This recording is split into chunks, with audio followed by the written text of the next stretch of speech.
Ms. Willis does not share any accounts with him. D.A. Willis does not determine what he spends his money on, no matter where it comes from. So the issue is, if it's a no fault and it's irretrievably broken, and the pleadings dictate the boundaries of the case, it's not relevant as to fault. It's not relevant as to the conduct of the parties. So that's essentially my argument with regard to the irretrievably broken in 26.1. So in this case, of course, the most recognizable issue is that she's dealing with, over in Fulton County, the election interference case involving former President Trump. Well, I'll tell you what, Mr. Axum, let me interrupt you.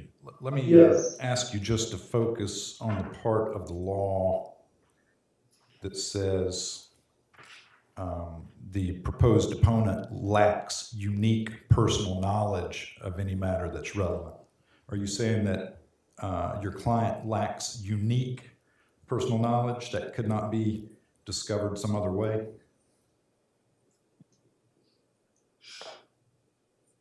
I would argue that she does, that the knowledge that she may or may not have is not unique. You've got two parties in the case, one who is alleged to have some extramarital affair with Ms. Willis. If that is the case, if that is true, he has that information. We've been at this case, well, I have, but 783 days. And on day 776, somewhere in there, we get this notice of deposition. So to focus on that part of the statute, no. I think there are other means by which that information can be retrieved in this case. All right, thank you, Mr. Axum. Ms. Hastings? Your Honor, I think that you honed in on exactly what the issue is here today, naturally. The face of her pleading shows that she has unique knowledge with regards to this case. She could have filed a motion for protective order alleging all of the legal grounds for which she would like to not have to sit for a deposition, and she believes she's protected. But she didn't stop there. She went further. She asserted in her pleading, her motion for protective order to prevent herself from sitting for a deposition, that she knows the cause of the separation of these people. She knows detailed facts, allegedly, about their relationship, and albeit we'll deal with the falsity of those at a different hearing. That's what she said. She said it in her pleading. So on its face, her argument fails that she does not have unique knowledge with regards to the party's marriage and this situation. Furthermore, the Georgia Court of Appeals has held that protective orders are intended to be protective, not prohibitive. And that's exactly what D.A. Willis is seeking to do in this case.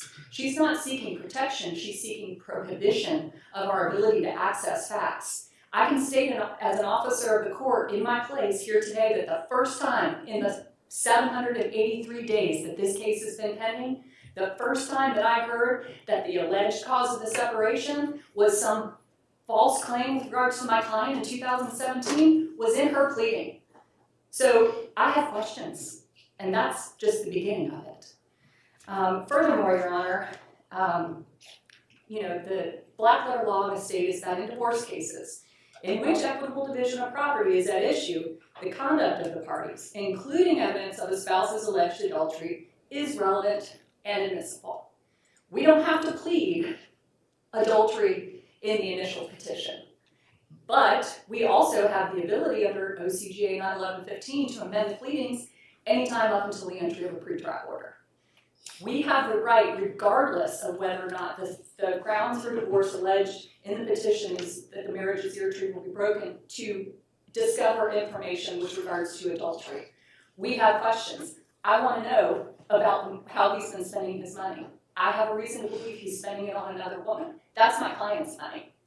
And I want to ask questions about that. She's trying to hide under the shield of her position Improperly, I would suggest, Your Honor. But more than that, we're not seeking her deposition as the district attorney of Fulton County. We're seeking her deposition in her individual capacity as the alleged paramour of my client's husband. So whatever her job is has nothing to do with whether or not she should have to sit for this deposition. I want to bring one other matter to the court's attention with regards to her position that I think has not been highlighted in this.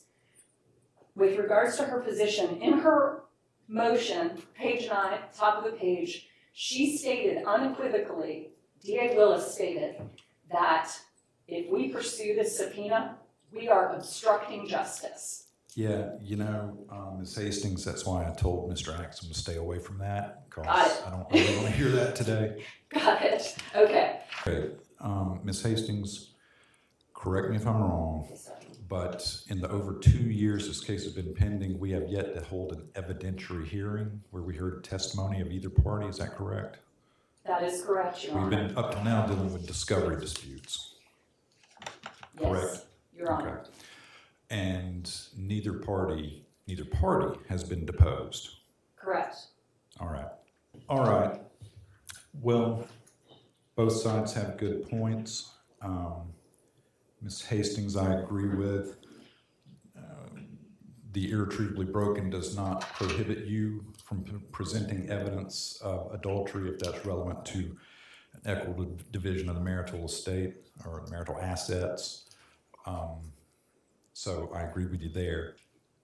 However, I also agree with Mr. Axum that OCGA 91126.1 is there for a reason. And the key part to me is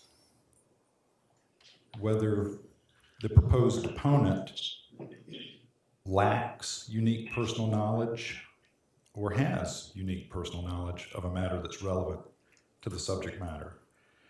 And under D1 of that statute, that the party seeking the deposition has exhausted other reasonable means of discovery and found such discovery to be inadequate. So really, I'm not in a position where I have sufficient information to make a finding either way of whether the proposed opponent has unique knowledge. It seems to me, and you can correct me if I'm wrong, that what we have here is a math problem. Equitable division of the marital assets after determining what they actually are, alimony, and attorney's fees. The solution will be a number. It seems to me that Mr. Wade would be the first and best source of information on what his income has been and how he's been spending it, and that he would have firsthand knowledge of whether he's engaged in an extramarital affair.